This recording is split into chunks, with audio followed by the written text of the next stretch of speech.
Welcome back to our channel. ரொம்ப நாளைக்கு அப்புறம் நம்ம இன்னைக்கு வீட்டில் குக்கிங் பண்ண போகிறோம். ஸோ நிறைய ஃபுட் ரிவ்யூ தான் நம்ம பார்த்துட்டு இருந்தோம்.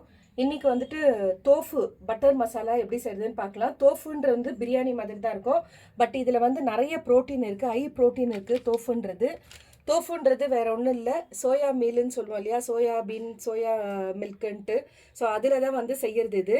ஸோ ஃபர்தர் வீடியோவில் நான் இது எப்படி செய்கிறது வீட்டிலன்றது காட்டுறேன். இன்றைக்கி நம்ம கடையில் தான் வாங்கிட்டு வந்திருக்கோம். இதுதான் தோஃபு.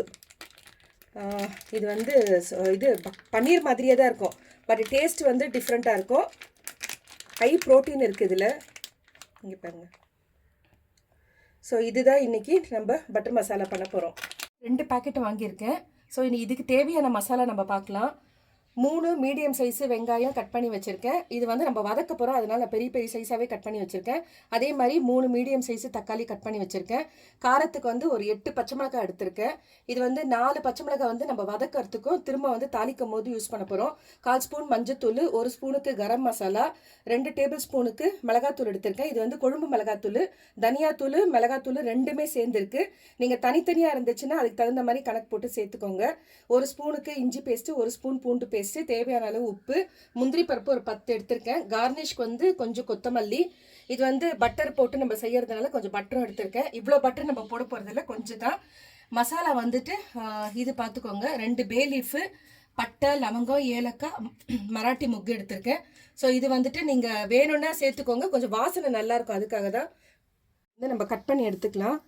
உங்களுக்கு எந்த சைஸ்க்கு வேணுமோ கட் பண்ணிக்கோங்க. சில பேர் ரொம்ப சின்ன சின்னதாக கட் பண்ணுவாங்க, சப்பாத்தி பூரிக்கு தொட்டுன்னு சாப்பிட்ற மாதிரி. இது ஆக்சுவலாக நான் இன்றைக்கி சப்பாத்திக்கு தான் செய்கிறேன். சப்பாத்தி, பூரி, தோசைக்கெல்லாம் தொட்டுன்னு சாப்பிட்லாம். ரெஸ்டாரண்ட் ஸ்டைலில் நம்ம செய்கிறோம். நான் இந்த சைஸ்க்கு கட் பண்ணுறேன். ஸோ நம்ம வீட்டில் செய்கிறதுனால அந்த மாதிரி கட் பண்ணிக்கிறேன். நீங்கள் இல்லைனா பெருசு பெருசாக ரெஸ்டாரண்ட் சைடில் செய்கிறதுனா அந்த மாதிரியும் செஞ்சுக்கலாம். ஸோ அவ்வளோதான், இது நம்ம கட் பண்ணி எடுத்துக்கலாம்.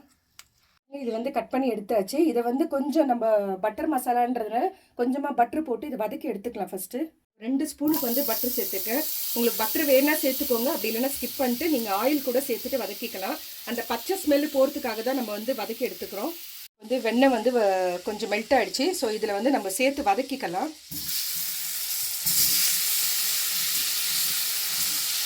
ஒரு 1 மினிட் அவ்வளோதான், ரொம்ப நேரம் வதக்கி தீச்செல்லாம் வைக்க வேண்டாம்.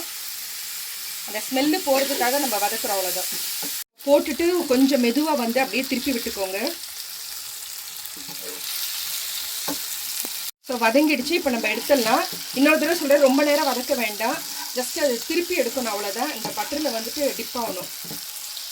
ஸோ 1 நிமிஷம் தான் வதக்கியிருக்கேன் நான். இப்போ எடுத்துடலாம். ஸோ இப்போ இன்னொரு தடவை கொஞ்சம் பட்டர் சேர்த்துக்கலாம். இது வெங்காயம் தக்காளியெலாம் வதக்கிறதுக்காக. ஸோ கொஞ்சம் மெல்ட் ஆகட்டும். ஸோ கட் பண்ணி வச்சுருக்க வெங்காயம்,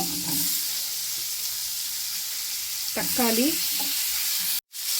ஒரு 4 பச்சை மிளகாய் சேர்த்துடலாம். இது கூடயே முந்திரி பருப்பு, இஞ்சி பூண்டு பேஸ்ட்டு, இதெல்லாம் கொஞ்சம் நல்லா வதங்கணும், ஏன்னா இதை நம்ம அரைக்க போகிறோம்.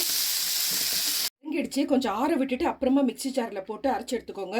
சூடோடு போட்டிங்கன்னா மிக்சி ஜார்லேருந்து லிட்டு ஓப்பன் ஆகிடும். ஸோ ஆற விட்டு அரைச்சி எடுத்துக்கலாம். நல்லா நைஸாக அரைச்சி எடுத்தாச்சு. ஸோ கொஞ்சமாக எண்ணெய் ஊற்றிருக்கேன், ஏன்னா ஆல்ரெடி நிறைய நம்ம பட்டர் சேர்த்தாச்சு. ஸோ ஒரு 2 ஸ்பூனுக்கு எண்ணெய் ஊற்றிருக்கேன். இதே நம்ம செஞ்ச அந்த பேன்லேயே நம்ம செஞ்சிட்ருக்குறோம். ஸோ பிரிஞ்சி இலை, பட்டை, லவங்கம், ஏலக்காய், மராட்டி மொக்கு இதெல்லாம் சேர்த்து கொஞ்சம் அந்த பொரியிற சவுண்டு வரட்டும்.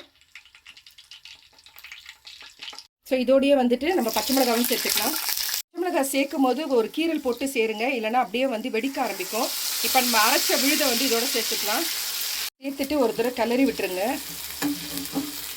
அதுக்குள்ளே பாருங்கள், நம்ம ஊற்றின அந்த எண்ணெய்லாம் மேலே பிரிஞ்சு வர ஆரம்பிச்சிடுச்சு. இது ஆல்ரெடி நம்ம வதக்குனது தான், இருந்தாலும் ஒரு தடவை வதக்கிட்டு அதுக்கப்புறமா நம்ம சேர்த்துக்கலாம். இப்போ நம்ம மசாலாவெல்லாம் இதோட சேர்த்துக்கலாம். இதுக்கு தேவையான அளவு உப்பு, மஞ்சத்தூள், கரம் மசாலா, இது மிளகாத்தூள், தனியாத்தூள் ரெண்டும் சேர்த்து வச்சுருக்கேன். ஸோ இதெல்லாம் சேர்த்துட்டு ஒரு தடவை கலந்து விட்டுட்டு அதுக்கப்புறமா நம்ம அரைச்ச அந்த மிக்சி ஜார்லேருந்து கொஞ்சமாக ஒரு சின்ன கிளாஸ்க்கு தண்ணி ஊற்றிருக்கேன். அதையே சேர்த்து இதோட கொதிக்க விடலாம்.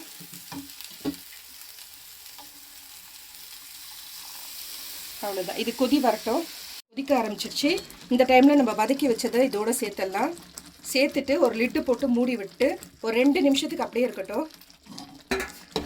மிக்ஸ் பண்ணி விட்டுருங்க. இப்போ ரெடி ஆகிடுச்சு. நம்ம ஓப்பன் பண்ணி பார்க்கலாம். சூப்பராக இருக்குது பாருங்க. பன்னீர் வந்து கொஞ்சம் சாஃப்டாக இருக்கும். இது வந்து கொஞ்சம் வந்து பன்னீரை விட கொஞ்சம் ஹார்டாக இருக்கும். பட் டேஸ்ட் வந்து சூப்பராக இருக்கும். சப்பாத்தி, பூரி, தோசை எல்லாத்துக்கும் கீ ரைஸ் பண்ணால் கூட நீங்கள் வந்து தொட்டுன்னு சாப்பிட்றதுக்கு ரொம்ப நல்லாயிருக்கும். இதில் வந்து நான் இஞ்சி பூண்டு பேஸ்ட்டு போட்டேன் இல்லைங்களா, நீங்கள் வந்து நான் அரைச்சி வச்சதுனால அது போட்டிருக்கேன். இல்லைனா இஞ்சி வந்து 1 இன்ச்சுக்கு ஒரு துண்டும் ஒரு முழு பூண்டு உரிச்சிட்டும் வந்து சேர்த்துக்கலாம். இப்போ தண்ணிக்கு பதில் நீங்கள் வந்து பால் கூட சேர்த்துக்கலாம். நம்ம வந்து காஃபிக்கு யூஸ் பண்ணுற பாலை கூட நீங்கள் அப்படியே கூட டைரெக்டாக கூட சேர்த்துக்கலாம். ஸோ இப்போ ரெடி ஆகிடுச்சு. கொத்தமல்லி தழை தூவிட்டு ஆஃப் பண்ணிடலாம். நான் உங்களுக்கு கப்பில் வச்சு காட்டுறேன். பாருங்கள் ஃப்ரெண்ட்ஸ், நம்மளுடைய தோஃபு பட்டர் மசாலா ரெடி ஆகிடுச்சு. இதே மெத்தடில் செய்யுங்க. இது நான் வந்து ரெஸ்டாரண்ட் ஸ்டைலில் தான் வந்து செஞ்சுருக்கோம். டேஸ்ட்டு சும்மா அட்டகாசமாக இருக்கும். இதை செஞ்சு பார்த்துட்டு எப்படி இருக்குன்னு சொல்லிட்டு எனக்கு கமெண்ட் பண்ணுங்கள். இந்த வீடியோ பிடிச்சிருந்தா உங்கள் ஃப்ரெண்ட்ஸுக்கு ஷேர் பண்ணி விடுங்க.